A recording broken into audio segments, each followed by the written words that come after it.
Today we will be preparing for calculus. And we will be going over implicit differentiation, related rates, and area between two curves. Our first example of solving implicit equations, you have to know product rule for this one because you have x and y together, and that'll be the only tricky part. So let's get started.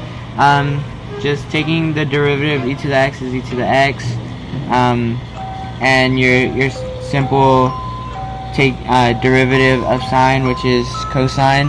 You're doing dy dx because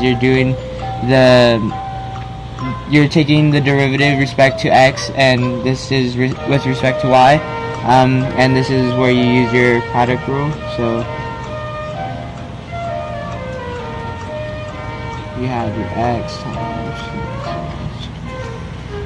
y times dy dx equals 1, and right here I'm just gonna do one giant step. I'm bringing all my non dy dx functions, so here's one and here's one to the right side, and I'm leaving all my dy dx on one side, like that I could isolate my dy dx. So here goes.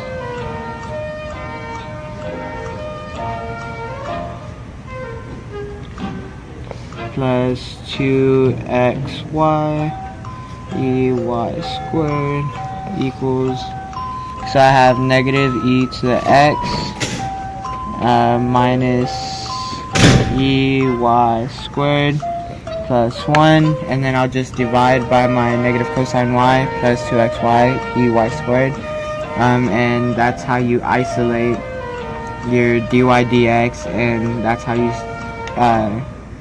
solve for an implicit differentiate.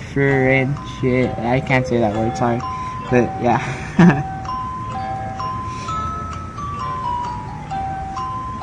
And there you go.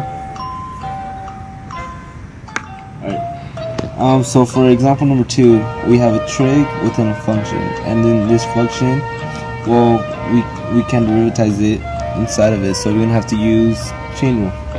So now this, we're going to take this out. It's going to be 2x y to the 4th, of course, plus x squared times 4y to the cube times dy dx. As you can see, we use product rule. And then from here, we find the derivative of tangent, which is secant squared times the original function inside, which is x squared times y to the 4th. Then equals the derivative of this, of 3x, is 3 plus 2y, and since we're trying to find the implicit of y, is going to be dy dx. So now we have this and this. We can't simply just divide it because this has to go with this. You have to multiply it, so we have to FOIL. So now this is going to be secant squared x squared times y to the 4th times 2x y to the 4th plus secant squared and x squared times y to the 4th times x squared 4y cubed dy dx equals 3 plus 2y dy dx. So now we need to bring the dy dx's together. So now, of course, this is going to go over here, and this will go over there. So now it's going to be secant squared x squared times y to the 4th times x squared 4y cubed dy dx minus 2y dy dx equals 3 minus secant squared x squared y to the 4th times 2xy to the 4th, and simply we're gonna FOIL dy. Well, we can distribute dy, excuse me.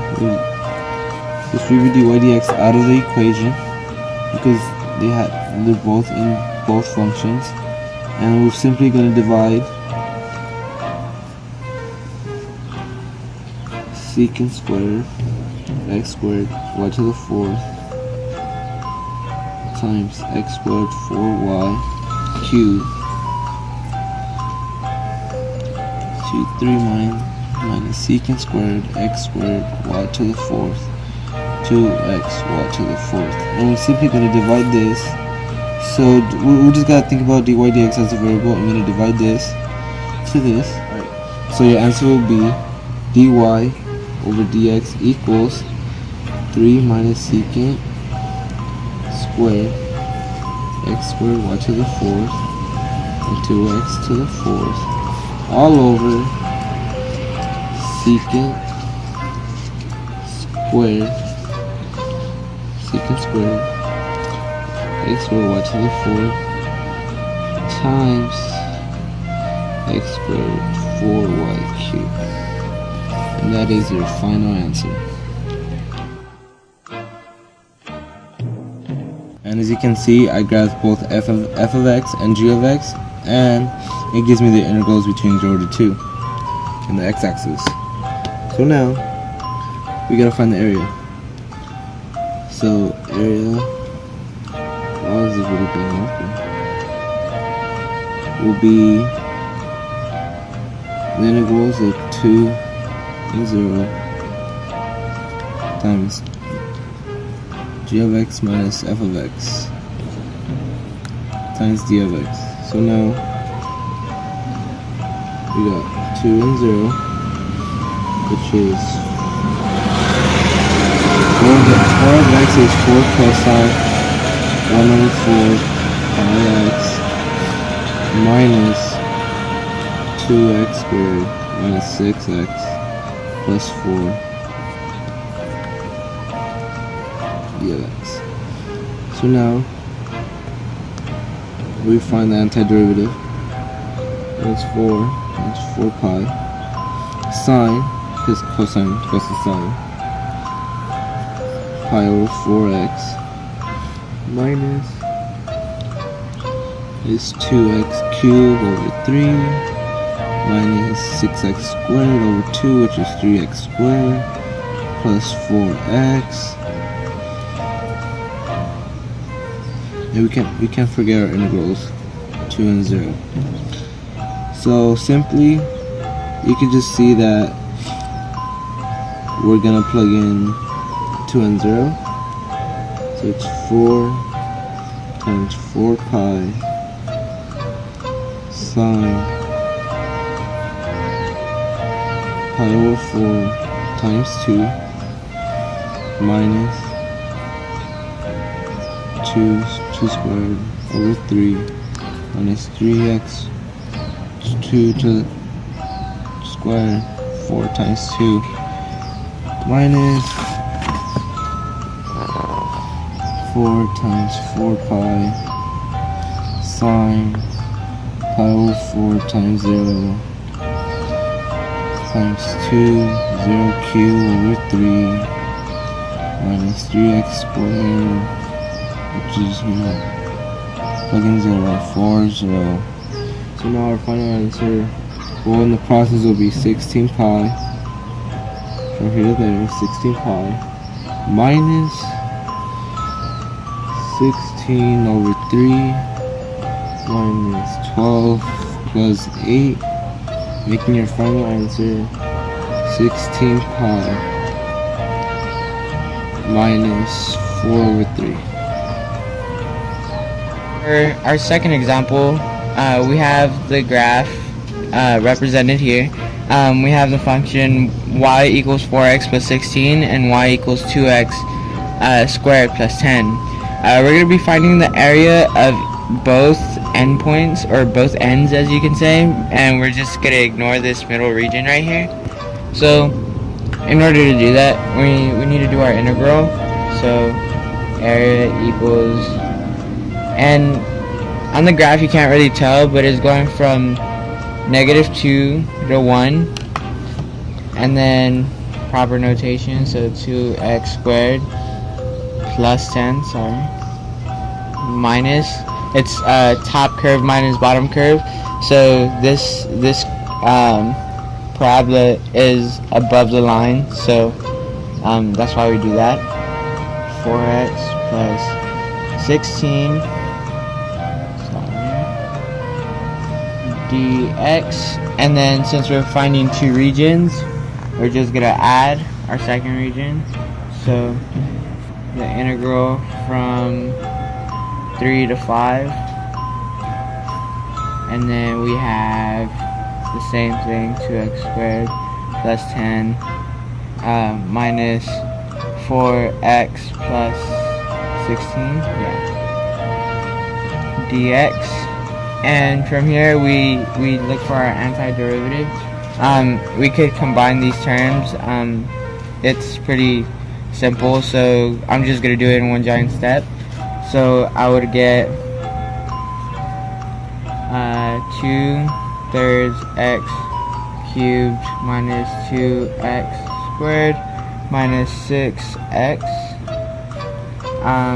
That's going from -2 to 1 plus my 2/3 x cubed minus 2x squared minus 6x.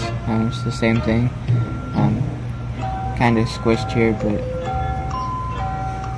just bear with me. 6x, and this one would be from 3 to 5. So I set up my integral there, so all we have to do now is actually calculate it. If I do my f of b minus f of a, meaning I plug in my -2 for each one of my x's and my 1 and do all of this, I would get 14/3 plus, we have to do it to our other side. We have the exact same thing but different lower and upper bounds. So if we do our f of b minus f of a, we're gonna get 64/3, and that'll give us 78/3, and that's the area under.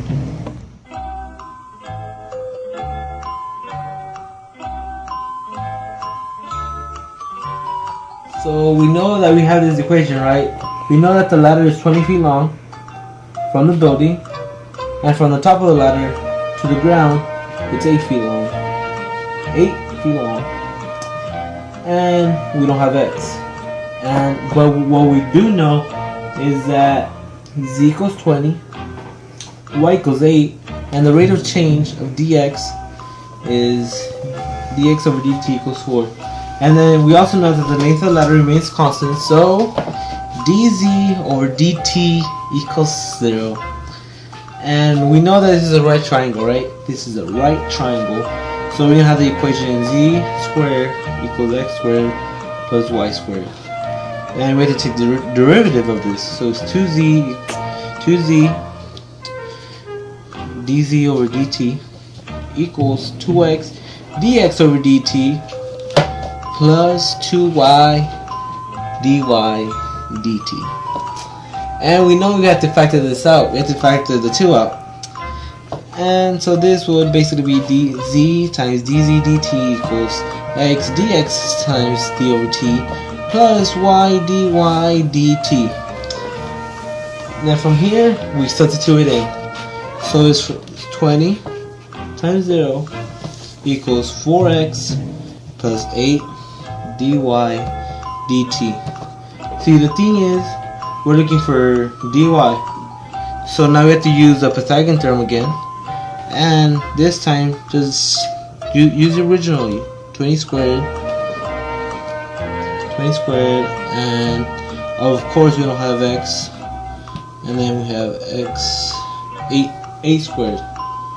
So from there we find x, which is 400, x squared plus 64, and then this is x squared with 336, and we square it, so it's 336. So it's x equals radical 336. So now we could substitute this into here. So now, let me erase it. Now we know that, right? So now we know this is 0 equals 4 times 3 the radical 336 plus 8 dy over dt. And of course, we're gonna solve. We're gonna have to subtract this to over here, which is 4 is radical 336 equals 8 dy over dt divided by 8. And if you plug this into a calculator, dy over dt equals around approximately 9.165, and that is your answer. Alright, for this problem we're going to be showing you how to do related rates. So air is being pumped into a spherical balloon, that's key, at a rate of 20 inches cubed per minute.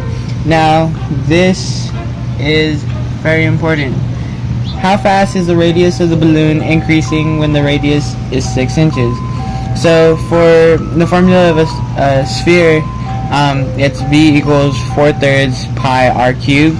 We're given dv dt with respect to time, and it's 20 inches cubed per minute. And we also know that the radius equals 6. What we want to find is dr of dt, because that's represented as our radius, and that's what we'll be finding. Sorry. So in order to do that, we're gonna take the derivative of our volume equation. So we're gonna have d dt of v equals dt of 4/3 pi r cubed. And we're taking the derivative, so we're having dv dt equals 4 pi r squared times dr dt. And now it's a little more seeable, so we could just plug and chug. We have dv dt, we have rr, and we're looking for dr. So we have 4 pi 20 over 6 squared equals 4 pi 6 squared over 4 pi 6 squared times dr dt, and this just gives us 5/36 pi, which is equivalent to 0.442 inches per minute. Oh, 0, sorry. 0.0442.